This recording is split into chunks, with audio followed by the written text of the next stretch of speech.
मैं त्रिपाठी सर आज आप लोगों को त्रिभुजों की समरूपता के बारे में बताऊंगा। और त्रिभुजों की समरूपता को जानने के लिए आपको बहुत सारे कंपटीशन में जो भी क्वेश्चन आते हैं वो सब इसी से इंक्लूडिंग रहते हैं। ठीक है, तो इसको जानने के लिए आप लोग मेरे वीडियो को हमेशा देखते रहिए और साथ में सब्सक्राइब कर लीजिए और बेल आइकन को दबा दीजिए ताकि आप लोगों को नया अपडेट मिलता रहे। ठीक है, तो चलिए चलते हैं हम त्रिभुजों की समरूपता के बारे में। जैसे कि आप लोगों को पता है, आप लोग देखिए यहाँ पे दो त्रिभुज मैं आप लोगों को बताता हूं और इस त्रिभुज के बारे में आपको बकायदा जानना चाहिए कि हमारे पास जो त्रिभुज है उनमें हम क्या क्या चीजों को देखते हैं। ठीक है, त्रिभुज में हम 6 चीजों को देखते हैं, उसमें 3 कोण होते हैं और 3 भुजाएं होती हैं। तो इस बात को आप लोगों को ध्यान में रखना है।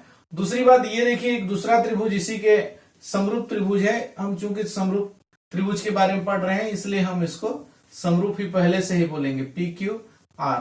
दोनों त्रिभुज समरूप होंगे। समरूप के लिए हम एक चिन्ह का उपयोग करते हैं इस तरह से, ये होता है हमारे समरूप का चिन्ह, सिमिलर। ठीक है, तो इसको इस चिन्ह से दर्शाते हैं और ये हमारे दो त्रिभुज हैं ए बी सी और पी क्यू आर। तो आप लोगों को पता है, यहां पर मैं ये बता दूं कि जिस समय आप सर्वांग समता को पढ़े होंगे तो वहां पे 6 पॉइंट आप लोगों को मिला होगा। 3 भुजा होंगे दोनों त्रिभुज में, तीनों भुजाओं की तुलना हम लोगों को करने की आदत हो चुकी होगी और 3 कोण होंगे। इसी पर आधारित है हमारा चौथा, 5वां और 6वां। इस 6 चीजों को हम लोगों को देखने का एक अच्छा सा आदत बनाना चाहिए। अगर ये बना लेते हैं तो आप जो कांग्रुएंसी यानी कि सर्वांग समता पढ़ चुके होंगे पिछले क्लासों में, उसको जानने के साथ साथ समरूपता उसके बाद इजी हो जाता है आप लोगों के लिए।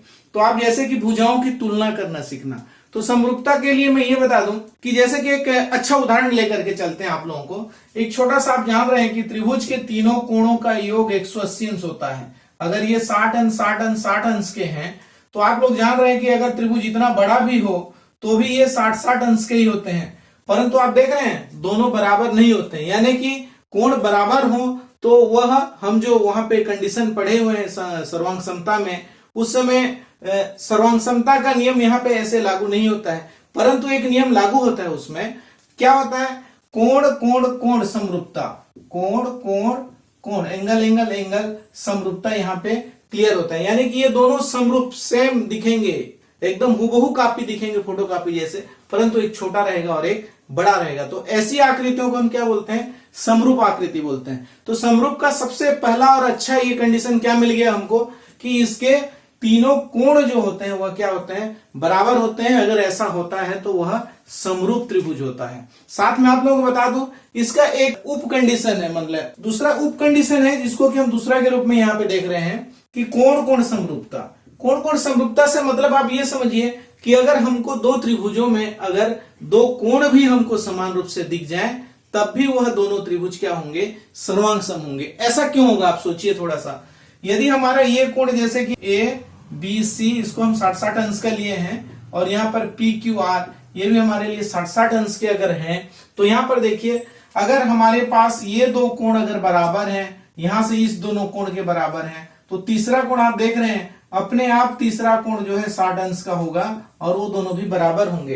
अर्थात ये जो कोण कोण समरूपता है वो आखिर किसको बिलोंग्स करता है, कोण कोण कोण समरूपता को बिलोंग्स करता है, यानी कि उसी के जैसा है। तो इसको हम इसका अगर 2 कोण भी हमको मिल जाए सबसे पहले देखने को, तब भी वह दोनों त्रिभुज क्या हो जाएंगे, समरूप कहलाएंगे। तो ये हो गया हमारा पहला कंडीशन और उसका उप कंडीशन। ठीक है, अब और एक चीज होता है, अगर ये समरूप है तो होता क्या है, मतलब अगर समरूप है, ठीक है हम इतना देर से बोल रहे हैं कि समरूप होता है समरूप होता है, समरूप होने से होता क्या है, अगर ये कोण कोण समरूपता को दिख जाता है हमको, तो इससे हमको एक बहुत अच्छी चीज मिलती है कि इसकी जो भुजाएं हैं, है ना, कौन सी भुजाएं, संगत भुजाएं जो होते हैं वो अनुपातिक होते हैं, यानी कि समानुपात में होते हैं। ध्यान से देखिए, अगर हम इस त्रिभुज के लिए बात करें, दोनों त्रिभुज एक ही जैसे दिख रहे हैं, एक ही नाम से, ध्यान से देखिए, ए बी बटे पी क्यू बराबर ए सी बटे पी आर बराबर बी सी बटे क्यू आर। इस तरह से ये अगर समरूप होते हैं, कोण कोण समरूपता का अगर अर्थ ले लें हम कि कोण से अगर हम समरूपता दोनों में से देखते हैं तो उसके जो निष्कर्ष के रूप में, परिणाम के रूप में जो मिलता है वह क्या मिलता है कि उसकी जो संगत भुजाएं हैं वह क्या होते हैं, एक निश्चित अनुपात में होते हैं। उस निश्चित अनुपात को आप m के रूप में मान लेते हैं यहां पर, तो ये m के रूप में सब बराबर होंगे, यानी कि सबका अनुपात बराबर आ जाएगा। ठीक है। दूसरा कंडीशन ये होता है कि चलो हम लोग कोण पे नहीं गए, हमको मान लिया भुजाएं दिए हुए हैं, तो दो समरूप त्रिभुजों में अगर भुजाएं आनुपातिक हो पहले से, है ना। दूसरा कंडीशन क्या बनता है, भुजाएं आनुपातिक हो। कौन सी भुजाएं, संगत भुजाएं। हमेशा इस चीजों को हमको ध्यान में रखना है कि संगत भुजा ही लेना है। अगर संगत भुजाएं अगर हमारे अनुपातिक हैं, यानी कि इसको हम एस एस एस अभिग्रहित के रूप में ले लेंगे, तो एस एस एस अभिग्रहित का मतलब यह है कि दो त्रिभुजों की अगर संगत भुजाएं अनुपात में हो, यानी कि इस कंडीशन के अनुसार क्या हो जाएगा, ए बी बटे पी क्यू ऐसा हो पहले से। ठीक है। इसमें क्या था, कोण बराबर हो और जिससे क्या होता है भुजाएं अनुपातिक मिल जाती हैं। इसमें इसका उल्टा है, अगर भुजाएं अनुपातिक हो जाती हैं equal to A C upon P R equal to B C upon Q R. इस तरह से इसके जो भुजाएं हैं, जैसे यहाँ पे संगत भुजा के रूप में लेते हैं, देखिए यहाँ पर ये एक लाइन वाला ये हो गया, ये दो लाइन वाला हो गया और ये तीसरी लाइन वाला। इनकी जो भुजाएं हैं ये यहाँ पे बराबर में नहीं बोल रहा हूं, ध्यान से देखिए, यहाँ पे बराबर नहीं अनुपातिक होती है, अनुपात में। जैसे कि उदाहरण के लिए ये बता देता हूं, अगर ये 2 है और ये 3 है, तो ये अगर 4 होता है तो ये कितना हुआ, इससे 1.5 गुना जाता है, ये 6 होगा। ठीक है। इस तरह से एक अनुपात होता है। जैसे कि मान लीजिए ये 6 है ना, तो 6 का 1.5 गुना यहाँ पर 6 1.5 9 होगा ये। इस तरह से हम लोगों को इसमें एक अनुपात होता है, यानी कि मैं इसको अगर उसमें दर्शाऊं तो देखिए यहाँ पे आ जाएगा ये 3/2। ठीक है। और इसी तरह से 6/4 और इसी तरह से 9/6। अगर आप इसको कटाएंगे तो आपको मूल रूप में मिलेगा। ठीक है। जैसे कि 2 तिया 6, 2 दूनी 4, 3 तिया 9, 3 दूनी 6। हर किसी का वैल्यू कितना आ रहा है, 2/3 आ रहा है ना। तो इस तरह से अगर इसकी भुजाएं जो है एक अनुपात में होंगे, एक निश्चित अनुपात में होंगे, तब क्या होता है, वह त्रिभुज जो होता है फिर समरूप होता है। ये दोनों त्रिभुज क्या कहलाएंगे, फिर समरूप कहलाएंगे। हमने क्या क्या देख लिया, सबसे पहले देखिए एंगल एंगल एंगल कंडीशन, और इसका उप कंडीशन क्या हुआ, एंगल एंगल। और दूसरे नंबर में क्या देखा हमने, साइड साइड साइड में रेशियो होगा। इसका परिणाम भी साथ में जानते जाना है ना हमको। इसका परिणाम साइड आता है, इसका परिणाम क्या आता है, एंगल आता है। ठीक। तीसरा कंडीशन आता है साइड एंगल साइड। ठीक है। आप लोग जो सर्वांग समता के नियम में पढ़े हैं, बहुत सारे नियम, 4 नियम। ठीक है। बहुत सारे मैंने 4 नियम, उन 4 नियम में से यहाँ पे देखिए क्या हो गया, ये आया, लेकिन इसमें बराबर शब्द का इस्तेमाल नहीं है, ध्यान रखिएगा। यहाँ पे क्या होते हैं, अनुपातिक होते हैं, समान अनुपात में होते हैं। और यहाँ पर तीसरा है साइड एंगल साइड।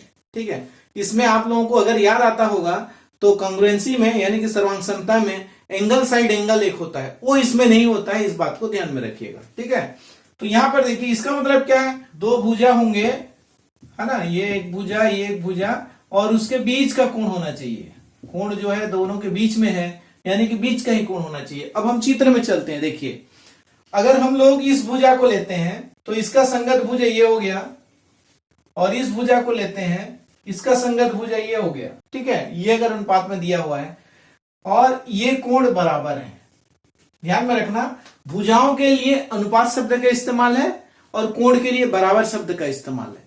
तो ध्यान में रखिएगा, कोण कैसा होना चाहिए, बराबर होना चाहिए, और भुजाएं जो है वह अनुपातिक होना चाहिए। अगर इस कंडीशन को भी आप अप्लाई करते हैं, यानी कि इसका उपयोग करते हैं, तो भी दोनों त्रिभुज क्या होते हैं, समरूप होते हैं। और समरूपता का मुख्य जो चीज है, 2 चीज है कि अगर उसके कोण बराबर हैं तो उसकी भुजाएं अनुपातिक होंगी। दूसरा उसका, अगर भुजाएं अनुपातिक हैं तो कोण समान होंगे। ये फाइनल है। ये कंडीशन उसके सब कंडीशन के रूप में आता है। अगर इस तरह से अगर आप बनाएंगे आप और इस चीज को जानते रहेंगे तो आप कोई भी क्वेश्चन को कंपटीशन लेवल में भी जो क्वेश्चन उपयोग होते हैं वो बड़े आराम से इसको कर सकते हैं।